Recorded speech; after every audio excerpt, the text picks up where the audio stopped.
The President of India, in his address to the Parliament, announced the intention of the government. मतलब जो president of India थे उन्होंने जो president of India है उन्होंने जो हमारे प्रेसिडेंट थे जब वो पार्लियामेंट में एड्रेस कर रहे थे पार्लियामेंट को, तो उन्होंने पार्लियामेंट में अनाउंस कर दिया कि जो रूलिंग गवर्नमेंट है, जो गवर्नमेंट बनी है, उनके इंटेंशंस क्या है, वो क्या इम्प्लीमेंट करना चाहती है। उन्होंने कुछ अनाउंसमेंट किया कि वो क्या इम्प्लीमेंट करना चाहती है, उनके इंटेंशंस क्या है। दैट इज उन्होंने ये भी बताया कि ये recommendation of the Mandal commission को रिकमेंड करना चाहती है। Second, on 6 August 1990 the union cabinet took a formal decision to implement the recommendation। 6 अगस्त 1990 को जो यूनियन कैबिनेट की बैठक में इसके बारे में एक फॉर्मल डिसीजन लिया गया। Next day Prime Minister V.P. Singh informed the Parliament about this decision through a statement in both the houses of Parliament। Next day जो हमारे प्राइम मिनिस्टर थे V.P. सिंह, उन्होंने इन्फॉर्म किया पार्लियामेंट को अबाउट दिस डिसीजन। इस decision के बारे में उन्होंने इन्फॉर्म कर दिया पार्लियामेंट। एक स्टेटमेंट, मतलब अपने स्टेटमेंट से उन्होंने बोथ हाउसेस ऑफ पार्लियामेंट को इन्फॉर्म कर दिया, that is Lok Sabha and Rajya Sabha.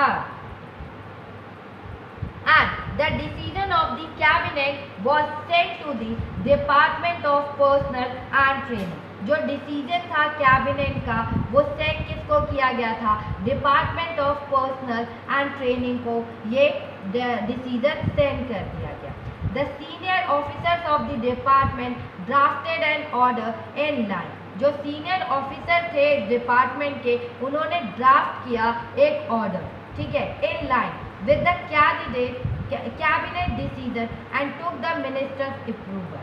और जो सीनियर ऑफिसर्स थे डिपार्टमेंट के, उन्होंने इस ऑर्डर को ड्राफ्ट किया, लाइन में किया, और उन्होंने cabinet with the cabinet decision से एंड टुक द, उन्होंने फिर मिनिस्टर से अप्रूवल लिया, अप्रूवल ले लिया। And after that an officer sign the order on behalf of the union government. एक ऑफिसर ने उसमें साइन किया ऑन बिहाफ, यूनियन गवर्नमेंट के बिहाफ में। और this was how OM number 36012319 was born on 13th August 1990। For the next few months, this was the most hotly debated issue in the country। और कुछ महीनों तक ये देश में सबसे बड़ा इशू बना रहा। यहाँ तक newspaper and magazines were full of different views and opinions on this issue. जो न्यूज़पेपर्स थे एंड जो मैगजीन थी वो फुल ऑफ डिफरेंट व्यूज और ओपिनियन से भरी रहती थी। न्यूज़पेपर्स में और मैगजीन्स में भी बहस चल रही थी, उनके सबके डिफरेंट व्यूज आ रहे थे। और इसके चलते, और यू कैन से कि इसके चलते कई प्रदर्शन, it led to widespread protests and counter protests, some of which were violent। और इसके कारण क्या हुआ, कई दिनों तक इसके चलते कई जगह प्रदर्शन हुए, कई जगह काउंटर प्रोटेस्ट किया गया। सब लोगों ने प्रोटेस्ट इसके अगेंस्ट में, इसके सपोर्ट में प्रोटेस्ट करना स्टार्ट कर दिया। और ये क्या हुआ, वायलेंट हो गए थे, हिंसक भी बन गए थे। People reacted strongly because this decision affected thousands of job opportunity. People ने रिएक्ट किया स्ट्रांगली क्योंकि ये डिसीजन अफेक्ट कर रहा था जॉब अपॉर्चुनिटीज को। इससे जो जॉब अपॉर्चुनिटीज थी वो अफेक्ट होने वाली थी, इसीलिए लोगों ने स्ट्रांगली इसको अगेंस्ट में बोला। Some felt that existence of inequalities among people of different castes in India necessitated job reservation। और सब फेल्ट दैट, कुछ लोगों का मानना था कि इंडिया में डिफरेंट कास्ट है, इंडिया में डिफरेंट कास्ट के बीच डिफरेंट कास्ट के बीच ये जो इनइक्वालिटी के कारण ही नौकरियों में रिजर्वेशन ज़रूरी है। और कुछ लोग इस चीज़ को मानते थे कि इंडिया में जो डिफरेंट कास्ट है उनमें जो इनइक्वालिटीज़ है डिफरेंट कास्ट को लेकर, ये रिजर्वेशन नेसेसरी है जॉब के लिए। They felt this would give a fair opportunity to those communities who so far had not adequately been represented in government employ। ये उनको ये फेयर हुआ, this would ये एक फेयर अपॉर्चुनिटीज है उन कम्युनिटीज के लिए who so far had जिनके लिए कभी not adequate been represented in government employment। और ये उनके लिए उनका मानना था कि इससे उन लोगों को भी इक्वल आने का मौका मिलेगा जिनको आज तक गवर्नमेंट जॉब में अभी तक उनको गवर्नमेंट जॉब में एडुकेटली भी मतलब नॉट एडुकेटली बीन रिप्रेजेंटेड, उन्हें अब तक कोई भी उचित रिप्रेजेंटेटिव नहीं मिला था, रिप्रेजेंटेड नहीं किया गया था, कोई अपॉर्चुनिटी अब तक उन्हें नहीं मिली थी। And that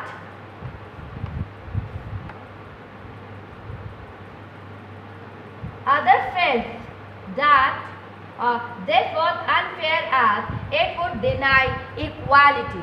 जो अदर हैं वो फेल कर रहे थे कि this was unfair, ये unfair है, as it would deny equality of opportunity to those who did not belong to backward community। दूसरे पक्ष के लोगों का मानना था कि वो क्या कह रहे थे, इस डिसीजन से जो ओबीसी के नहीं हैं उनके अवसर उनकी अपॉर्चुनिटीज को छीन लिया जाएगा। And they would be denied job even though they could be more qualified. और इसमें ये भी कहा कि अगर आप मोर क्वालिफाइड होने पर भी उनको नौकरियां नहीं मिलेंगी। इन्होंने क्या कहा कि हम मोर क्वालिफाइड है तब भी हमको नौकरियां या हमें जॉब्स नहीं मिलेगी। Some felt that this would perpetuate caste feeling among people and hamper national unity। और कुछ लोगों ने ये भी कहा, कुछ लोगों का मानना था कि इससे जो जातिवाद बढ़ेगा, इससे क्या बढ़ेगा, सिर्फ जातिवाद बढ़ेगा और जिससे देश की यूनिटी में, देश की डेवलपमेंट में और देश की यूनिटी में क्या इसका असर पड़ेगा। And in this chapter we won't discuss whether the decision was good और नॉट। और इस चैप्टर में हम ये डिस्कस नहीं करेंगे कि ये डिसीजन गुड था या बैड था। We only take this example to understand how major decisions are taken and implemented in the country। We only take this example, हम इसको एक एग्जाम्पल की तरह समझेंगे और हम इस एग्जाम्पल को यहाँ सिर्फ ये समझने के लिए बता रहे हैं कि देश में हम सिर्फ इस एग्जाम्पल को सिर्फ ये समझने के लिए बता रहे हैं whether the decision understand how major decisions are taken or implemented in the country। ये समझने के लिए बता रहे हैं कि इंडिया में जो मेजर डिसीजंस कैसे लिए जाते हैं और उन्हें कैसे इम्प्लीमेंट किया जाता है। बस ये समझने के लिए हमने इस एग्जाम्पल को लिया था। एंड इस एग्जाम्पल को हमने सिर्फ ये समझने के लिए लिया था। Who resolved this dispute? और किसने रिजॉल्व किया इस डिस्प्यूट को या इस विवाद को किसने निपटारा किया। अब you know that the supreme court and the high court in India settle dispute arising out of governmental decision. आपको पता है कि हमारे यहाँ हमारे इंडिया में हाई कोर्ट और सुप्रीम कोर्ट इस डिस्प्यूट्स को सेटल करती है। गवर्नमेंटल जो डिसीजंस होते हैं गवर्नमेंट के, उनके जो डिस्प्यूट्स होते हैं उसको हाई कोर्ट और सुप्रीम कोर्ट सेटल करती है। Some persons and associations oppose to this order filed a number of cases in the court. जो सम पर्सन और कुछ ऑर्गेनाइजेशन और जो पर्सन थे उन्होंने अपोज किया इस ऑर्डर को और उन्होंने नंबर ऑफ मतलब फाइल किया नंबर ऑफ केसेस, कोर्ट में नंबर ऑफ केसेस को फाइल किया गया इसके against. They appeal to the court to declare the order invalid and stop this its implementation।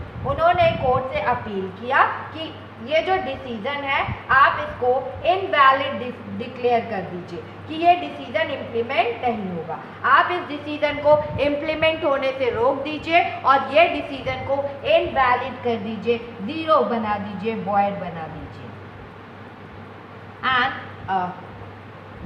That The Supreme Court of India bunched all these cases together।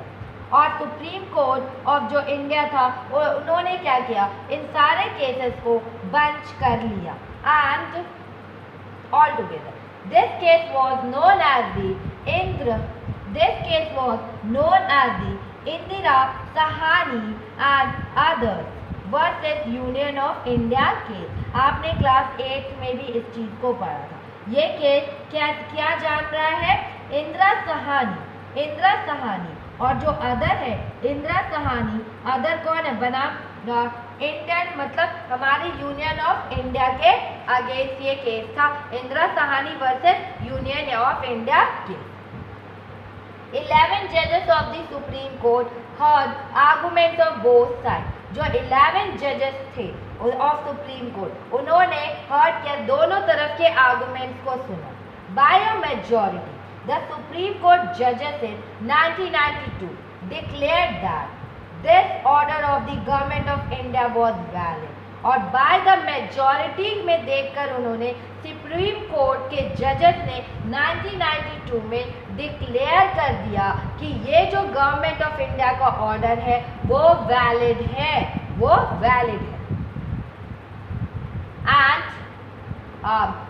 at the same time the Supreme Court asked the government to modify its original order। और at the same time पे government ने, supreme court ने government को order किया कि आप इसमें कुछ मॉडिफाई करिए, आप इसमें कुछ पॉइंट्स को मॉडिफाई करिए। It said that well-to-do persons among the backward classes should be excluded from getting the benefit of reservation। और according to the Department of Personnel and Training issued another office memorandum on 8 September 1993। The dispute thus came to an end and this policy has been followed since then। क्या अब क्या हुआ, जो इसमें ये भी कहा, सुप्रीम कोर्ट ने कहा कि जो बैकवर्ड कास्ट के लोग हैं, जो अच्छी स्थिति वाले लोगों को रिजर्वेशन का बेनिफिट नहीं मिलना चाहिए, बैकवर्ड कास्ट के लोग हैं, लेकिन अगर उनको ये प्रिविलेज, जो बैकवर्ड कास्ट के लोग हैं अगर उनकी स्थिति अच्छी है, अगर वो मतलब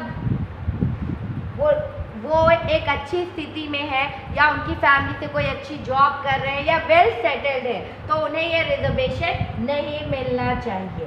और accordingly the department of personnel and training उन्होंने एक अनदर ऑफिस मेमोरेंडम को इशू किया, उसी को मतलब उसमें कुछ चेंजेस लाके 8 सितंबर 1993 को, और जो डिस्प्यूट थे था और ये जो डिस्प्यूट से एंड हो गए और जो पॉलिसी हैज बीन फॉलो, तब से ये पॉलिसी को फॉलो किया जाता रहा है। और ये जो अमूल है, no reservation for this quota, Amul the royal state reserve for this outstanding butter classic. Second, who did what in the case of reservation for backward caste, मतलब किसने क्या किया, सुप्रीम कोर्ट, कैबिनेट, प्रेसिडेंट या government official made formal announcement about this decision। किसने क्या किया था ये आप खुद करेंगे, मैच करेंगे। And next topic is need for political institution. Next topic is need for political institution. Need for political institutions है, that is, and in this हमें पॉलिटिकल इंस्टीट्यूशंस की क्या नीड है.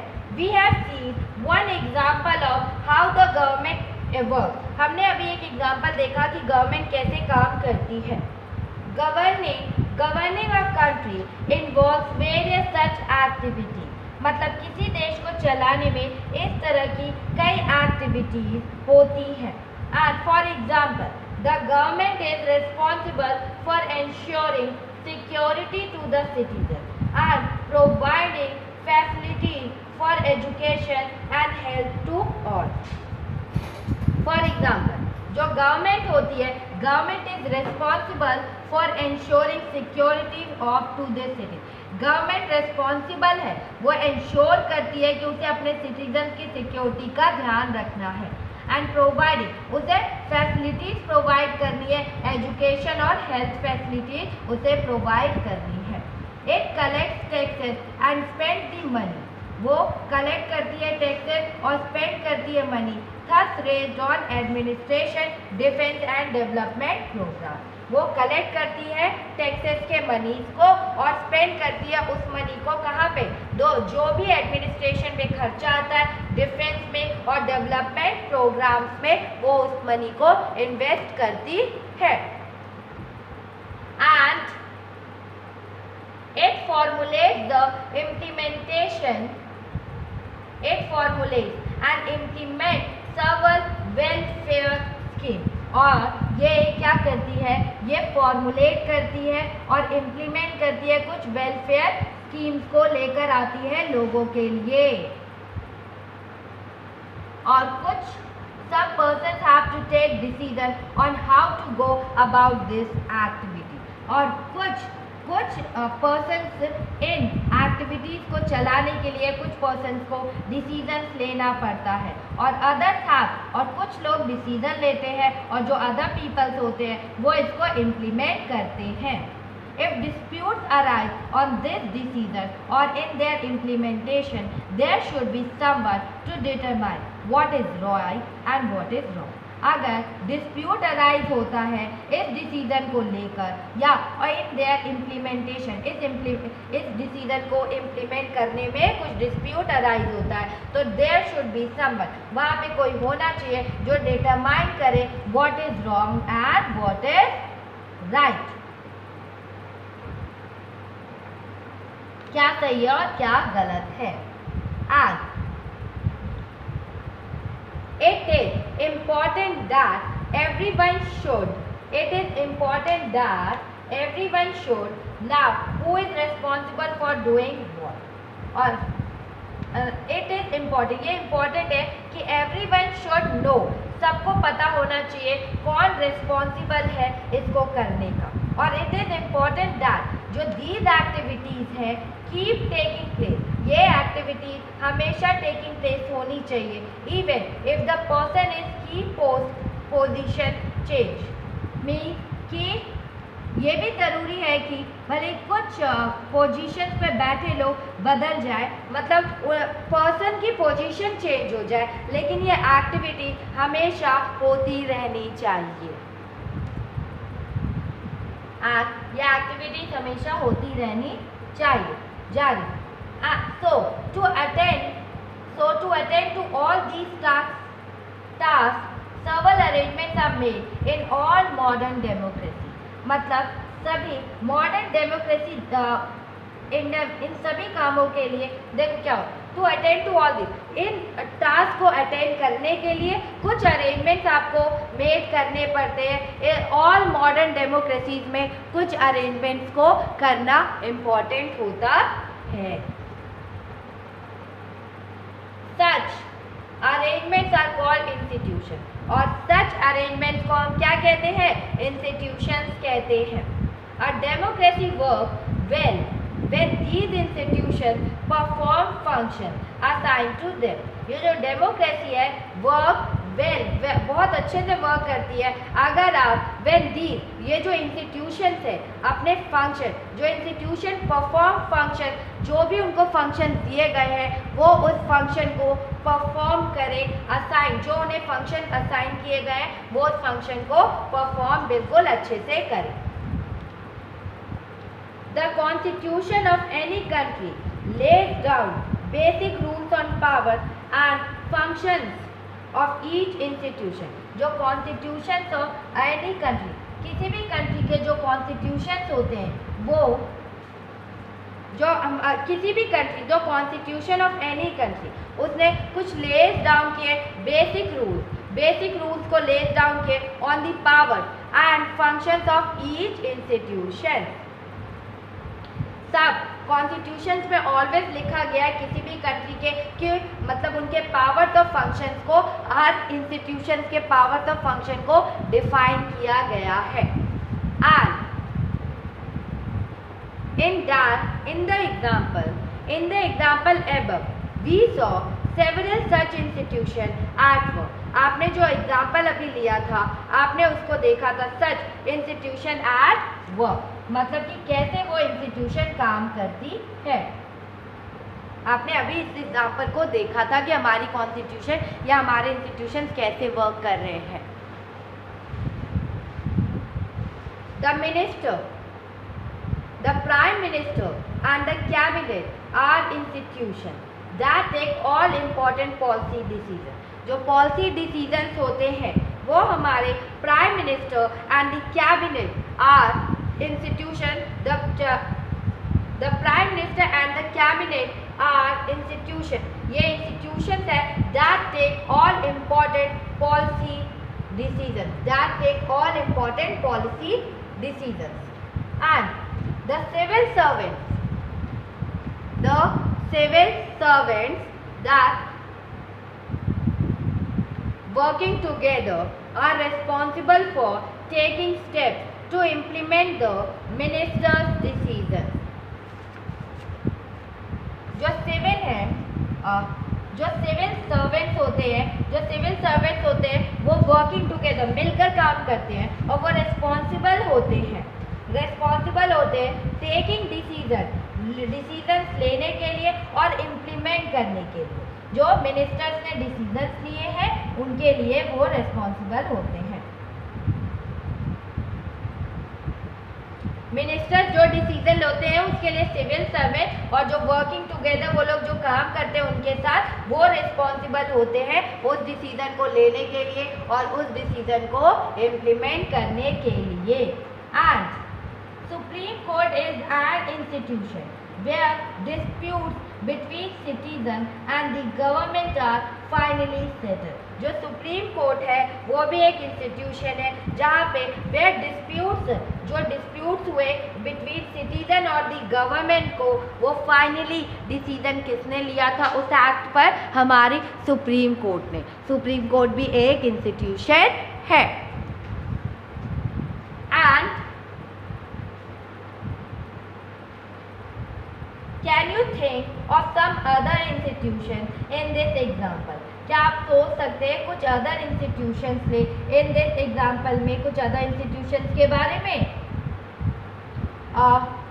What is their role? उनका क्या role होगा? Working with institution is not easy.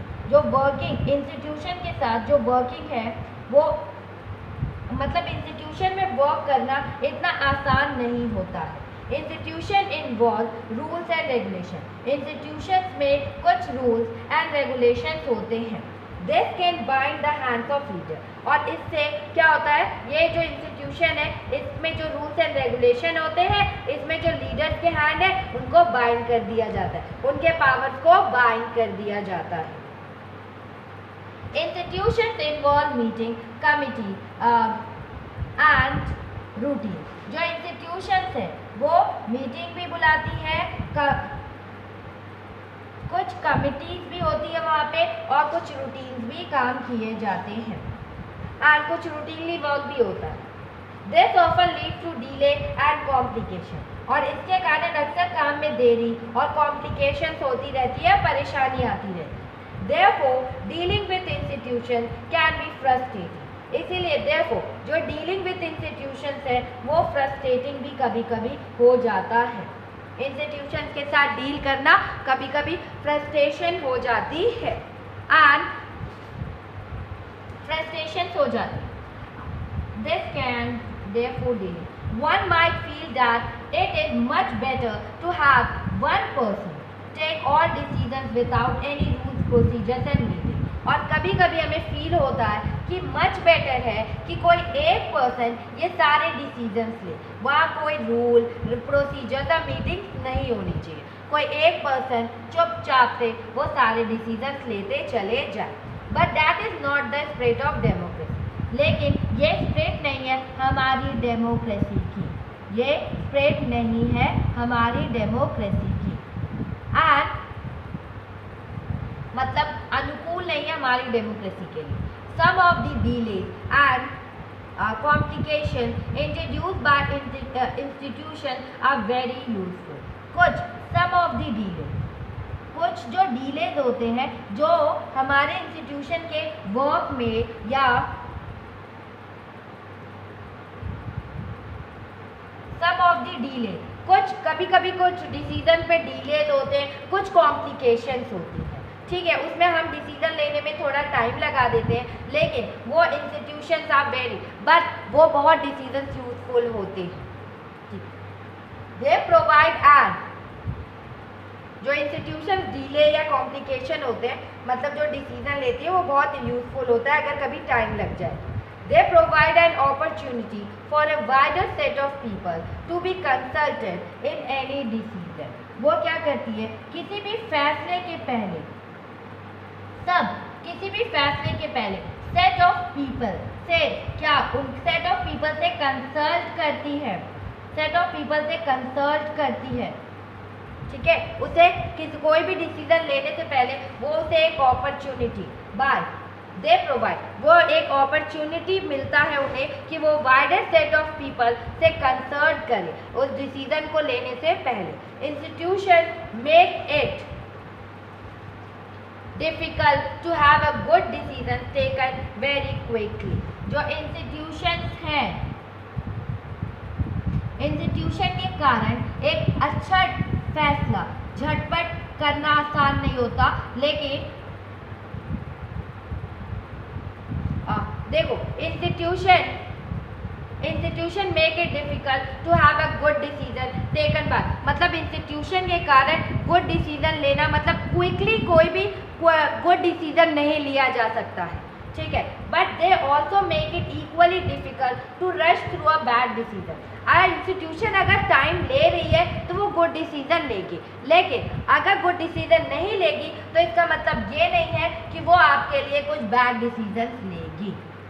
And that is why democratic government insists on institution. और that is why यही कारण है जो हमारी डेमोक्रेटिक गवर्नमेंट है इंस्टीट्यूशंस पर ज़्यादा जोर देती है, इंसिस्ट करती है इंस्टीट्यूशंस को डिसीजन लेने में. Why do we need a parliament? Why do we need a our next topic is parliament.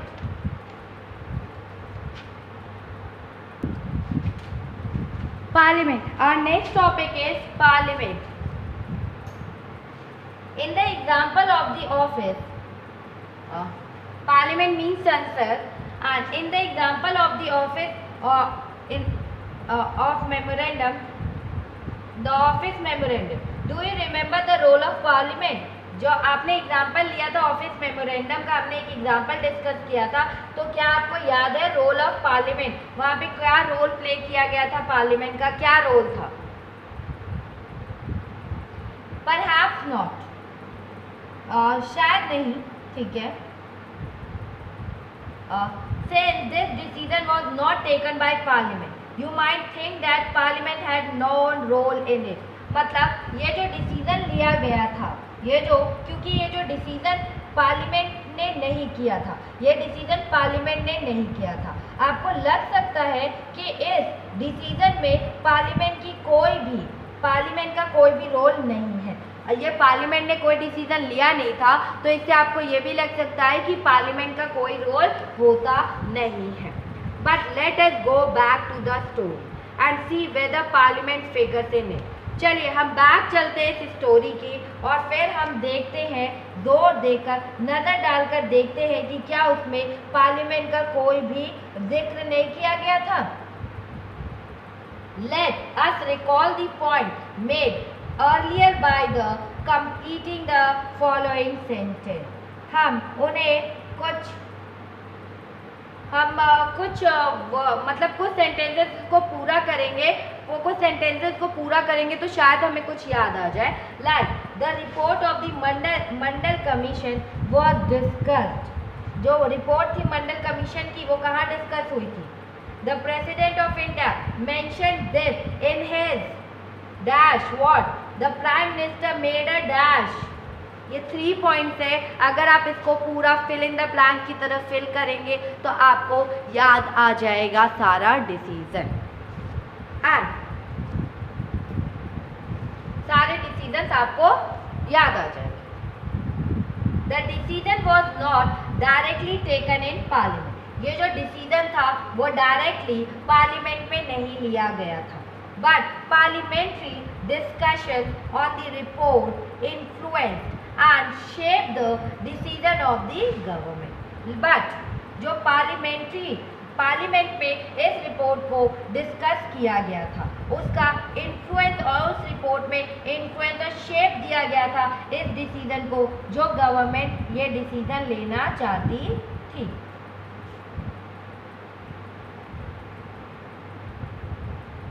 And they brought pressure on the government to act on the Mandal recommendation.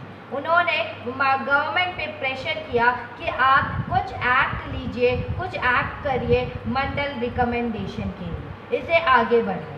If Parliament was not in favor of this decision, the government could not have gone ahead with it. अगर parliament ने इसके favour में decision अगर नहीं लिया होता तो government इस डिसीजन को आगे लेकर नहीं जाती. Can you guess why? क्या आप गेस कर सकते हो क्यों? Recall what you read about parliament in the earlier class. आप याद करने की कोशिश करिए कि आपने पार्लियामेंट के बारे में क्या पढ़ा है अपनी पुरानी क्लासेस में. And try to imagine करिए what Parliament could have done if it did not approve of the cabinet decision. और पार्लियामेंट क्या करेगी जब कैबिनेट में इस डिसीजन को नहीं माना जाएगा? कैबिनेट क्या कर सकती है जब पार्लियामेंट में इसे नहीं माना जाएगा? Our first topic in this, why do we need a parliament? हमें पार्लियामेंट की ज़रूरत क्यों है? हमें पार्लियामेंट की ज़रूरत क्यों है? Then in all democracies, an assembly of elected representatives exercises supreme political authority on behalf of the people. सारी डेमोक्रेसीज में क्या होता है? सारी डेमोक्रेसीज में क्या किया जाता है कि N assembly of elected representative, एक असेंबली होती है इलेक्टेड रिप्रेजेंटेटिव्स की एक्सरसाइज, और इसमें कुछ इलेक्टेड रिप्रेजेंटेटिव्स में असेंबली में ये लोग कुछ एक्सरसाइज करते हैं supreme political authority on behalf of the people.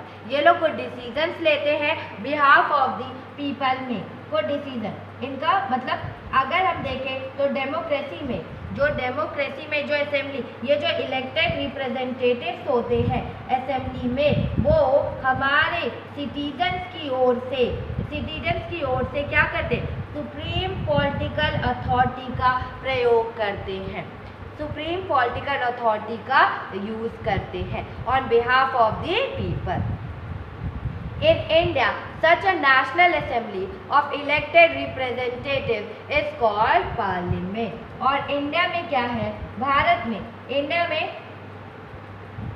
जो in India such national assembly of elected जो नेशनल असेंबली है उसमें इलेक्टेड रिप्रेजेंटेटिव्स है और दैट्स कॉल्ड पार्लियामेंट. और एट द स्टेट लेवल अगर देखिए जो आप लोकसभा नेशनल असेंबली जो कंडक्ट की जाती है उसमें हमारे इलेक्टेड रिप्रेजेंटेटिव्स जाते हैं, उसे हम पार्लियामेंट कहते हैं. और स्टेट लेवल पर इसे हम लेजिस्लेचर या लेजिस्लेटिव असेंबली कहते हैं, जिसमें आपके एमपीज जाते हैं, मेंबर्स ऑफ पार्लियामेंट जाते हैं या आपके मेंबर्स ऑफ लेजिस्लेटिव असेंबली वाले जाते हैं। तो हम उसे पार्लियामेंट कहते हैं और स्टेट लेवल पे हम उसे क्या कहते हैं, लेजिस्लेचर और लेजिस्लेटिव असेंबली। लेजिस्लेचर कहते हैं या लेजिस्लेटिव असेंबली कहते हैं। लेजिस्लेचर ऑलवेज कानून बनाता है, ये ध्यान रखिए, वो ऑलवेज कानून बनाता है लेजिस्लेचर, लेकिन एग्जीक्यूट कौन करता है, एग्जीक्यूटिव उसे एग्जीक्यूट करता है, एग्जीक्यूटिव उसे एग्जीक्यूट करता है। और थर्ड हमारा जुडिशियरी आ जाता है।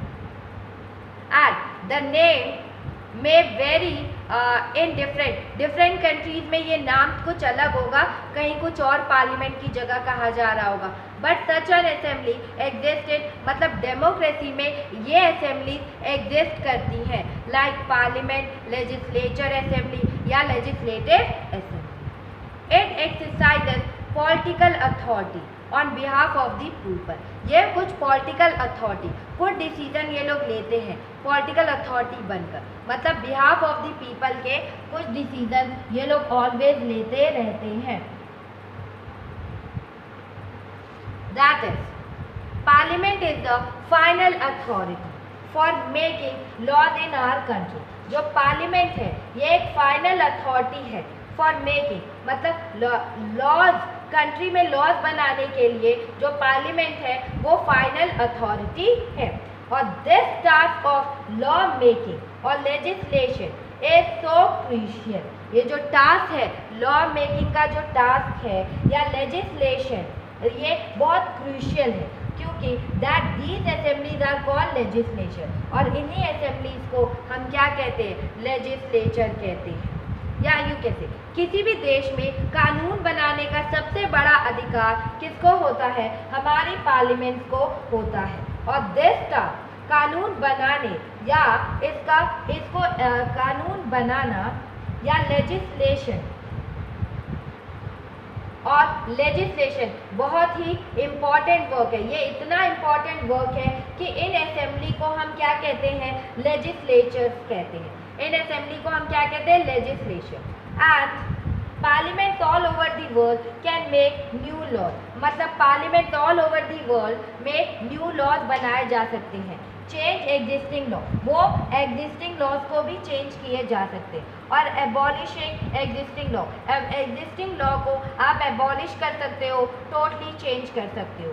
और make new one in their place, और उसकी प्लेस पर आप नया लॉ बना सकते हो। आप नया लॉ वहाँ पर उसके प्लेस पे डिस्क्राइब या उसके प्लेस पे आप बना सकते हो।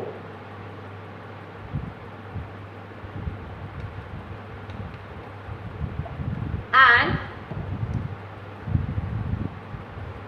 फर्स्ट ले सकते हैं या चेंज कर सकते हैं, बना सकते हैं। Parliament all over the world exercise some control over those who run the government. Parliament all over the world क्या करती है, चलाती।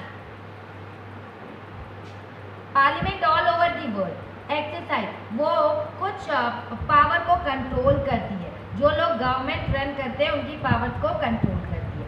इन some countries like India this control is direct and full. India में ये कंट्रोल डायरेक्ट है और full है।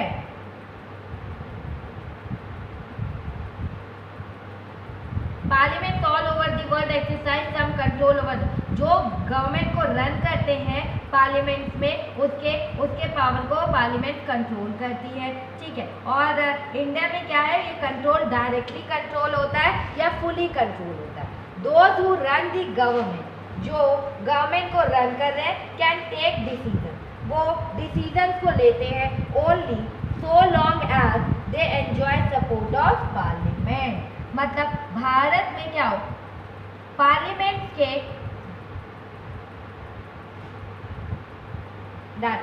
Who run the government, जो लोग गवर्नमेंट को रन कर रहे हैं वो डिसीजन ले सकते हैं only so long as they enjoy support. अगर वो डिसीजन तभी ले, मतलब एंजॉय कर सकते हैं अपने डिसीजन, जब पार्लियामेंट का भी सपोर्ट उन्हें मिलता है, जब पार्लियामेंट भी जो रूलिंग पार्टी है, रूलिंग गवर्नमेंट है, वो जो अपने डिसीजन जब पार्लियामेंट में लेके जाती है, जब पार्लियामेंट उसको सपोर्ट कर देती है तो वो लोग भी हैप्पी हो जाते हैं, पार्लियामेंट भी इस डिसीजन को एंजॉय करती है। And parliament control all the money that government have, जो पार्लियामेंट है वो कंट्रोल करती है ऑल द मनी, सब मनी को कंट्रोल करती है जो गवर्नमेंट के पास है। In most country the public money can be spend only when parliament sanction it, और जो मोस्ट ऑफ द कंट्रीज में क्या होता है, पब्लिक मनी को स्पेंड तभी किया जाता है जब पार्लियामेंट सैंक्शन कर देती है। जब पार्लियामेंट कह दे कि पब्लिक मनी को आप यूज करिए तो आप यूज कर सकते हैं।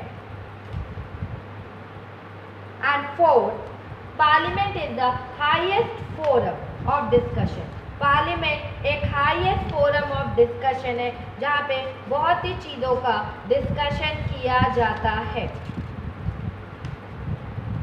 एंड डिबेट भी होता है, और पब्लिक इश्यूज पे डिबेट होता है। नेशनल पॉलिसी और डिबेट किस किस पे होता है, किस किस पे डिसीजन लिए जाते हैं, पब्लिक इश्यूज पे and national policy in any country, national policy की किसी भी कंट्री पे, कोई भी country. Parliament can seek information about any matter,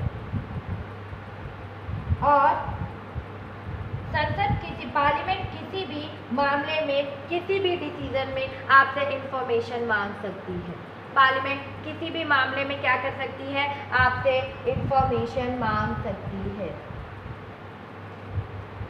and second topic, to houses of parliament, to houses of parliament, that since parliament plays a central role, since क्या जो parliament है वो प्ले करती है central role in modern democracy, एक central role play करती है modern democracy में। Most large country divide the role and powers of parliament in two part. क्या होता है कि जो पार्लियामेंट है वो सेंट्रल रोल प्ले करती है हमारी डेमोक्रेसी में। तो जो मोस्ट लार्ज कंट्रीज है, जो मोस्ट लार्ज कंट्रीज है वो डिवाइड करती है रोल्स को और पावर्स ऑफ पार्लियामेंट को टू पार्ट्स में, roles of power of parliament को टू पार्ट्स में डिवाइड करती है। They are called chambers of houses, और इसे क्या कहा जाता है, चैम्बर्स और हाउसेस कहा जाता है। और दे आर कॉल्ड, इन्हें क्या कहा जाता है, चैम्बर या हाउसेस कहा जाता है। जो हम पार्लियामेंट को टू पार्ट्स में डिवाइड कर रहे हैं उन्हें हम चैम्बर्स कहते हैं या हाउसेस कहते हैं। One house is usually directly elected by the people, जो एक हाउस के मेंबर्स होते हैं उन्हें डायरेक्टली हमारे जो पीपल्स हैं वो इलेक्ट करते हैं। And exercises the real power on behalf of the people, और वो रियल पावर उनके हाथ में आ जाती है बिहाफ ऑफ द पीपल के।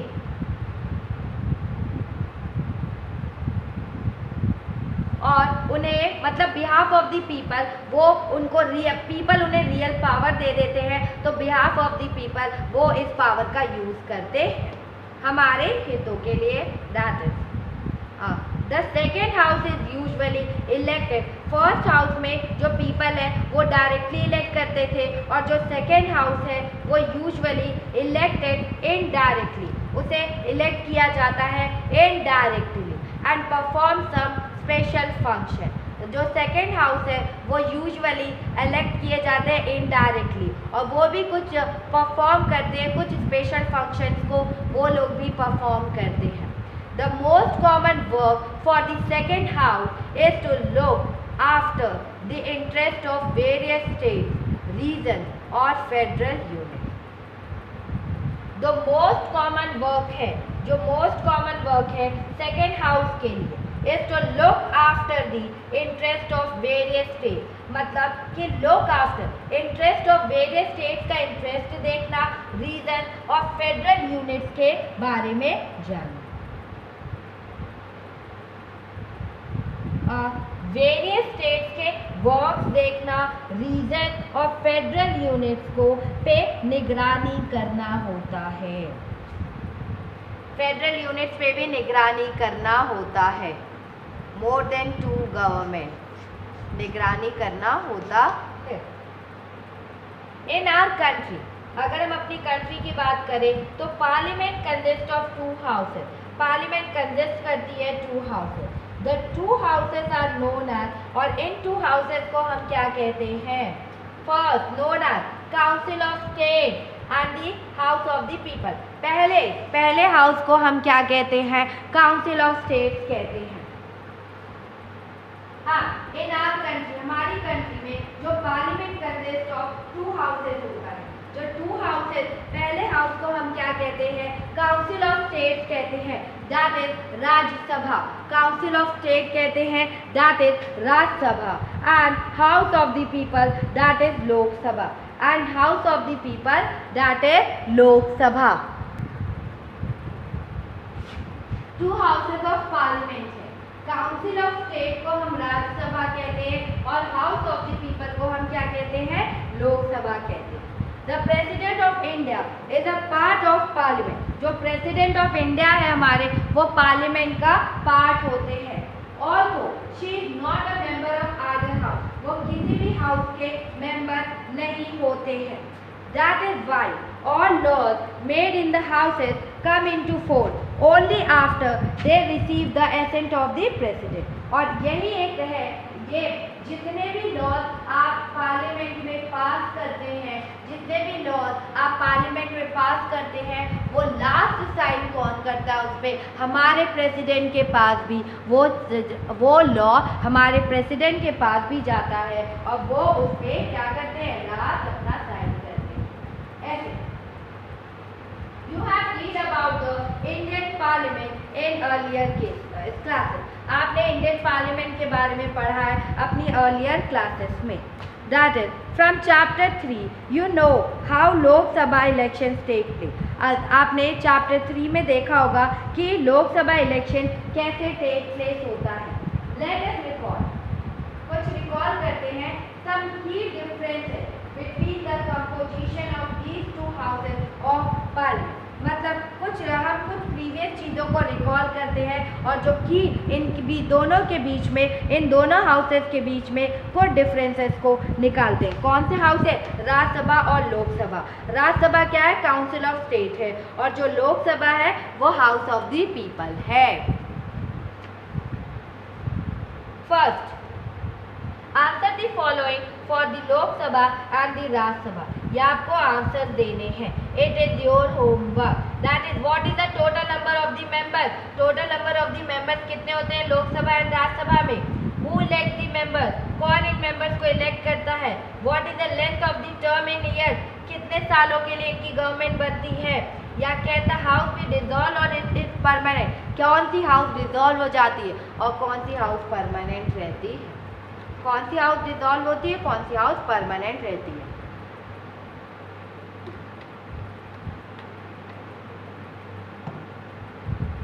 That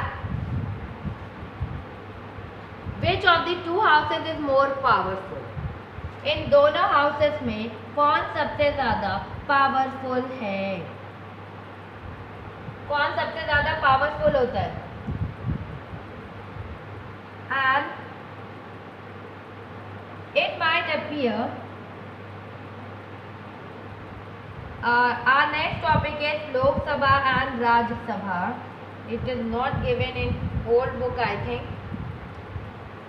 Lok Sabha and Rajya Sabha, और हमारा नेक्स्ट टॉपिक है लोकसभा एंड राज्यसभा। तो इसके बाद विच ऑफ 2 हाउसेस, इनमें से कौन सा हाउसेस मोर पावरफुल है? It might appear that the Rajya Sabha is more powerful. इससे अपीयर, कभी कभी राज्यसभा को कभी कभी हम क्या कहते हैं? राज्यसभा को मोर पावरफुल कहते हैं फॉर टाइम समटाइम्स। क्यों? इसलिए क्योंकि और हम इसको एक अलग नाम से भी जानते हैं। राज्यसभा को कभी कभी हम अपर हाउस भी कहते हैं और लोकसभा को हम क्या कहते हैं? It might appear that the Rajya Sabha is, मतलब एक अपीयर हो जाता है, it might appear that Rajya Sabha is more powerful for some time. हम इसे क्या कहते हैं? अपर चैम्बर कहते हैं या अपर हाउस कहते हैं, और लोकसभा को हम लोअर चैम्बर कहते हैं, लोअर हाउस कहते हैं।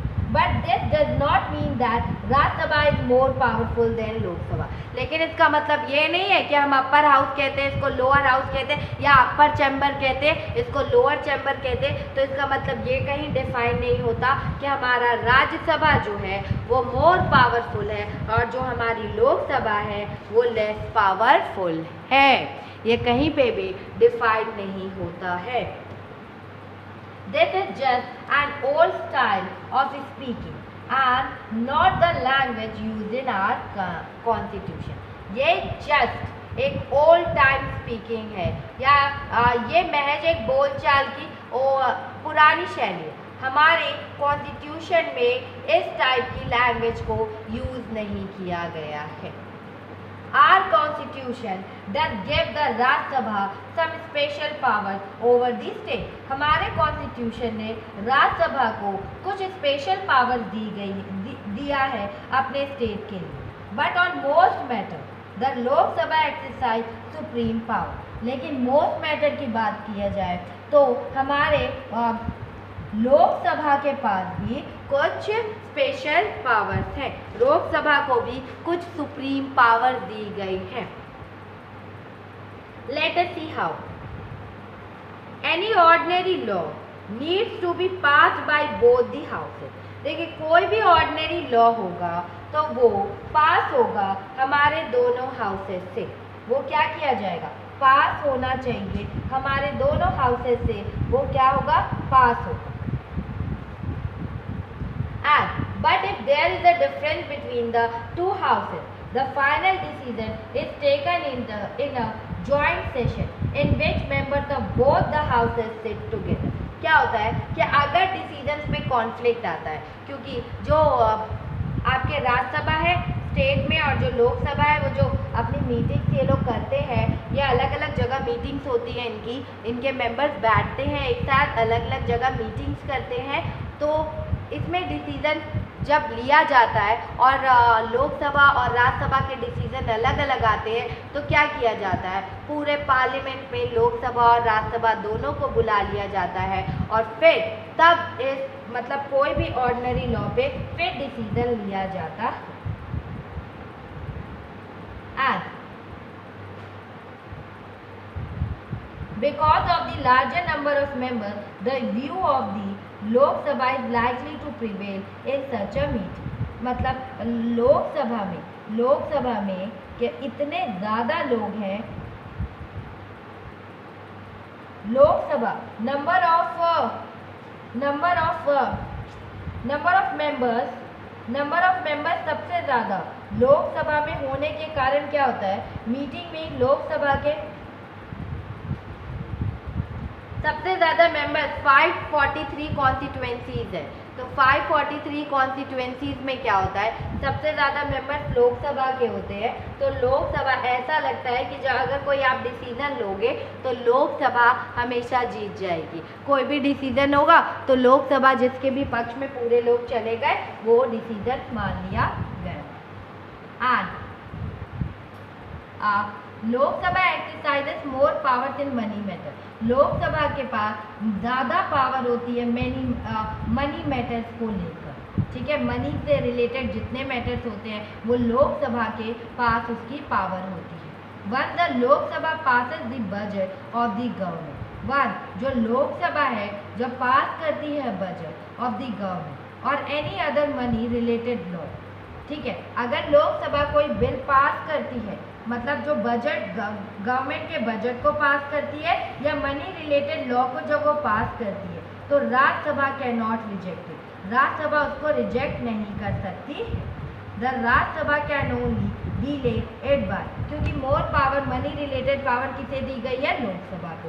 राज्यसभा इस डिसीजन को डिले कर सकती है 14 डेज के लिए और राज्यसभा इस डिसीजन में कह सकती है कि आप इसमें कुछ चेंजेस लेकर आइए, लेकिन राज्यसभा इसको रिजेक्ट नहीं कर सकती। द लोकसभा में और may not accept these changes. Rajya Sabha इस डिसीजन में कुछ चेंजेस बता सकती है, बट लोकसभा की मर्जी होती है कि वो उस चेंजेस को एक्सेप्ट करे या ना करे, वो उस चेंजेस को इम्प्लीमेंट करे या ना करे। मोस्ट इम्पॉर्टेंटली, मतलब अगर मोस्ट इम्पॉर्टेंटली की बात करें तो जो लोकसभा है वो Lok Sabha control the council of minister. जो लोकसभा है वो कंट्रोल कर सकती है काउंसिल ऑफ मिनिस्टर्स को। काउंसिल ऑफ मिनिस्टर मीन्स कि क्या हो गया, आपकी राज्यसभा। काउंसिल ऑफ मिनिस्टर्स में कौन आ रहे हैं, आपके राज्यसभा आ रही है, उसको लोकसभा कंट्रोल कर सकती है। Only a person who enjoy the support of the majority of the members in the Lok Sabha is appointed the prime minister. मतलब वो पर्सन, जो रूलिंग पार्टी में भी देखें, जिसके पास मेजॉरिटी है लोकसभा में, वही अपने मेंबर को प्राइम मिनिस्टर सेलेक्ट करते हैं। जिसके पास मेजॉरिटी होती है आपके लोकसभा में, वही क्या करते हैं, प्राइम मिनिस्टर को सेलेक्ट करते हैं।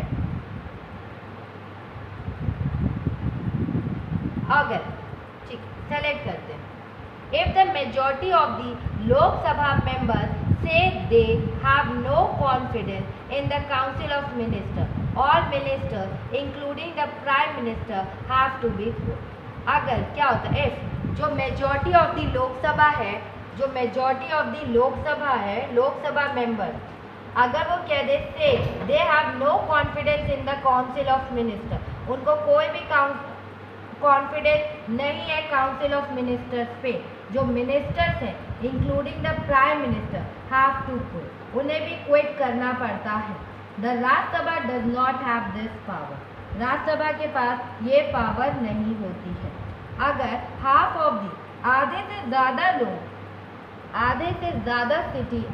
ज़्यादा मेंबर लोकसभा के ये कह दे, अगर वो ये कहते हैं, ये लैंग्वेज अगर वो यूज़ करते हैं कि उन्हें काउंसिल ऑफ मिनिस्टर या राज्यसभा में जो काउंसिल ऑफ मिनिस्टर्स है उन पे अब ट्रस्ट नहीं है, मतलब कोई भी कॉन्फिडेंस नहीं है, तो जो भी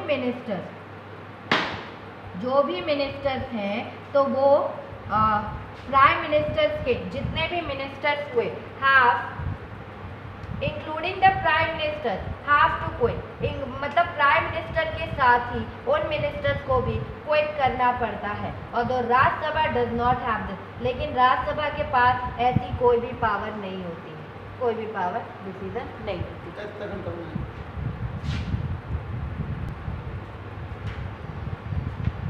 And a day in the life of the Lok Sabha, a day in the life of the Lok Sabha। अगर लोकसभा के मेंबर कह दे कि हमें कॉन्फिडेंस नहीं है, ये जो मंत्री परिषद पे हमें कॉन्फिडेंस नहीं है, तो जो मिनिस्टर्स है, प्राइम मिनिस्टर भी इंक्लूड, वहाँ क्या हो जाएगा, क्विट हो जाएंगे, उनको अपना पद छोड़ना पड़ेगा। ठीक है, प्राइम मिनिस्टर को अपना पद छोड़ना पड़ेगा। और जो राज्यसभा है does not have this, Rajya Sabha के पास ऐसी कोई पावर नहीं होती। लोकसभा के पास ऐसी पावर होती है कि वो डिसीजन ले सकती है कि नहीं हमें ये प्राइम मिनिस्टर नहीं चाहिए, तो चेंज करना पड़ेगा उस प्राइम मिनिस्टर को। A day in the life of Lok Sabha, Lok Sabha में एक दिन क्या हुआ, 7 December 2004 was an ordinary day in the life of the 14th Lok Sabha। मतलब 7 December 2004 एक ऑर्डिनरी डे था in the life of the 14th Lok Sabha का, वो एक दिन था, एक ऑर्डिनरी 7 December 2004 एक सामान्य दिन था लोकसभा के कार्यकाल का, वर्किंग का। Let us take a look at what happened in the course of that day. चलिए हम कुछ लुक देखते हैं कि उस कोर्स डे में क्या क्या हुआ। Identify the role and powers of the parliament on the basis of proceeding of the day given below। मतलब आपको आइडेंटिफाई करना है पावर्स पार्लियामेंट के, और जैसे जैसे हम आगे बढ़ रहे हैं, जैसे जैसे दिन बीत रहा है, आपको आइडेंटिफाई करना है। ठीक है, और इस दिन की कार्रवाई आप अपने स्कूल में भी कर सकते हैं इस चीज़ को। दैट इज 11 बजे क्या होता है, various ministers gave written answer to about 250 questions that were asked by members। देखिए जो वेरियस मिनिस्टर्स थे उन्होंने आंसर रिटन, उन्होंने अपने आंसर को राइट डाउन किया और मतलब 250 क्वेश्चन जो मेंबर्स ने 250 क्वेश्चन पूछे थे उसके आंसर मिनिस्टर्स ने अब लिखे। वो क्वेश्चंस क्या थे? First, what is the government policy on taking to militant groups in Kashmir, groups in Kashmir. Kashmir में जो आतंकवादी समूहों से बातचीत के बारे में सरकार की, गवर्नमेंट की क्या पॉलिसी है, गवर्नमेंट की क्या पॉलिसी है। And what are the figures of atrocities against scheduled tribe including those inflicted by the police. और पुलिस और आम लोगों द्वारा जो एससी कास्ट है, schedule caste, I think schedule tribe के खिलाफ किए गए अत्याचारों का आंकड़ा बताइए, फिगर्स बताइए कि पुलिस उन पे कितने अत्याचार कर रही है। And what is the government doing about over pricing of medicine bye big company. और गवर्नमेंट क्या कर रही है, जो मेडिसिन की प्राइस है वो बढ़ती जा रही है, इसके लिए गवर्नमेंट क्या कर रही है, इसके लिए गवर्नमेंट का क्या डिसीजन है या क्या बताना चाह रही है government. Next, a large number of official documents were presented and were available for discussion. Large number of official documents को वह प्रेजेंट किया गया और वर अवेलेबल, मतलब लार्ज नंबर ऑफ डॉक्यूमेंट्स को प्रेजेंट किया गया, पेश किया गया और उस पर डिस्कशन। और ये डॉक्यूमेंट्स है, ये कौन कौन से डॉक्यूमेंट्स है, इसमें क्या क्या इंक्लूडेड था। इसमें recruitment rule for Indo Tibetan border police force, इसमें रिक्रूटमेंट रूल था, एक रिक्रूटमेंट रूल नियम बनाए गए थे कि आप Indo Tibetan border police force को कैसे रिक्रूट करोगे। And second, annual report of the Indian institute of technology Kharagpur की क्या थी, खड़गपुर की ये एक एनुअल रिपोर्ट थी। Indian institute of technology Kharagpur की IIT की एक एनुअल रिपोर्ट थी। रिपोर्ट एंड अकाउंट्स ऑफ राष्ट्रीय इस्पात निगम लिमिटेड विशाखापट्टनम, मतलब रिपोर्ट और अकाउंट्स था राष्ट्रीय इस्पात निगम लिमिटेड विशाखापट्टनम का। एंड 12:02 पे क्या हुआ, the minister of development of north eastern region made a statement regarding revitalization of the Northern Eastern Council and Northern Eastern Council। 12:02 पे क्या हुआ कि हमारे जो नॉर्दर्न ईस्टर्न रीजन के जो डेवलपमेंट मिनिस्टर थे उन्होंने क्या किया, उन्होंने नॉर्दर्न ईस्टर्न काउंसिल को रिवाइटलाइजेशन किया, मतलब दोबारा से जीवित कर दिया और इसके बारे में उन्होंने कुछ स्टेटमेंट दिया।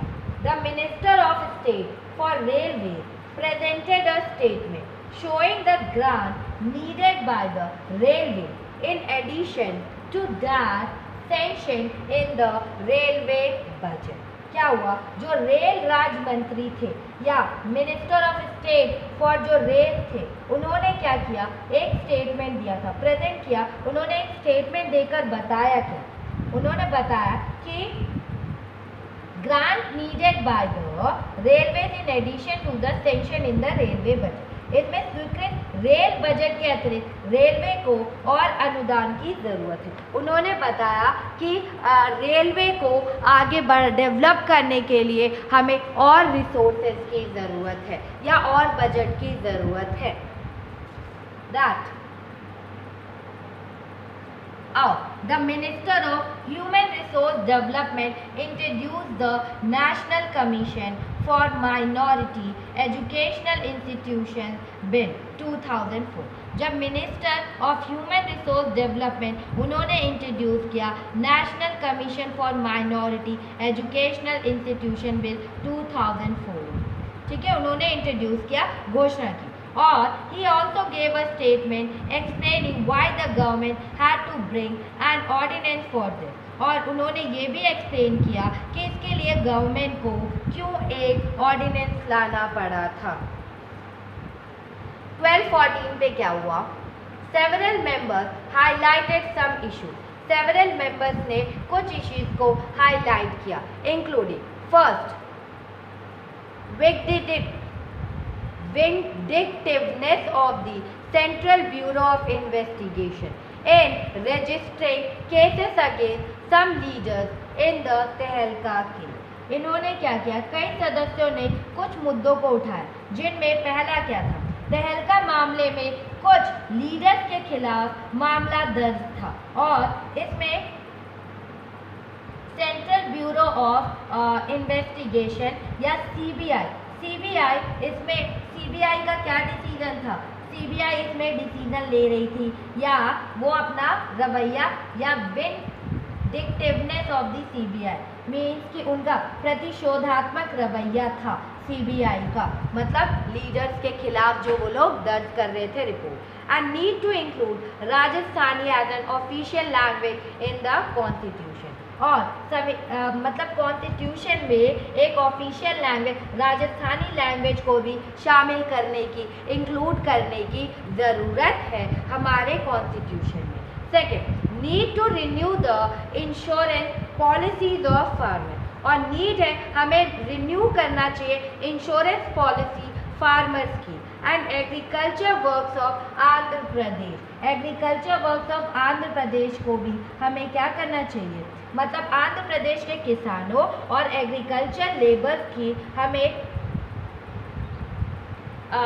रिन्यू करना चाहिए इंश्योरेंस पॉलिसी। और फिर 226 पे क्या हुआ? 2 bills propose by the government were considered and pass. 2 bills को प्रपोज किया गया और गवर्नमेंट ने भी कंसीडर किया, उसको पास किया गया। कौन सा बिल था? The security law amendment. इसमें इस बिल में कुछ अमेंडमेंट किया गया था सिक्योरिटी लॉ। एंड जो सेकेंड था वो the enforcement of security interest and recovery of डेब्ट लॉ, उसमें भी कुछ अमेंडमेंट किया गया था। और 4 बजे finally there was a long discussion. Finally क्या हुआ? यहाँ पर एक लॉन्ग डिस्कशन हुआ। फाइनली लॉन्ग डिस्कशन हुए एंड लॉन्ग डिस्कशन आखिर में there was a long discussion regarding the foreign policy of the government and the need to continue an independent foreign policy in the context of the situation in Iraq. And 517 पे discussion में conclude किया गया और house adjourn for the next day. और discussion समाप्त हुआ और अगले दिन के लिए इस डिस्कशन को, इस हाउस को क्या किया गया? एडजर्नमेंट किया, एडजर्न किया गया, मतलब कि स्थगित किया गया। और 4 बजे क्या हुआ था? आखिर में जो गवर्नमेंट है वो फॉरेन पॉलिसी और इराक की सिचुएशन के अकॉर्डिंग एक इंडिपेंडेंट फॉरेन पॉलिसी जारी रखने की ज़रूरत पर लंबी चर्चा कर रही है। एक लंबी बातचीत चल रही थी, एक लॉन्ग डिसीजन किस लो लेके चल रहा था? Foreign policy of the government को लेके चल रहा था। और foreign policy of the government की नीड है हमारे इंडिया में एक इंडिपेंडेंट फॉरेन पॉलिसी होनी चाहिए। इसके बारे में चर्चा चल रही थी क्योंकि इराक में जो डिसीजन हुआ उसको लेकर इसके बारे में बातें की जा रही थी, डिसीजंस लिए जा रहे थे। दैट इज हमारी लोक सेवा में और day in the life of लोक सेवा। और मोस्ट इम्पॉर्टेंट थिंग है एक चीज़ कि जब भी कोई लोकसभा हो, कोई भी डिसीजन चीज़ें होती है पार्लियामेंट में, तो जो फर्स्ट आर होता है उसे हम 0 आर कहते हैं। जो फर्स्ट आर हमारा होता है उसे हम क्या कहते हैं? 0 आर कहा जाता है उसे। क्यों 0 आर कहा जाता है? दैट इज क्यों हम 0 आर, क्योंकि उस आर में सिर्फ क्वेश्चंस को पुटअप किया जाता है। उस आर में ओनली क्वेश्चन पुटअप किए जाते हैं। गवर्नमेंट की पॉलिसीज़ में गवर्नमेंट क्या कर रही है, उनकी पॉलिसीज़, उनके रिकॉर्ड्स, उनकी डेवलपमेंट, सब पे क्वेश्चन पुटअप किया जाता है। दैट्स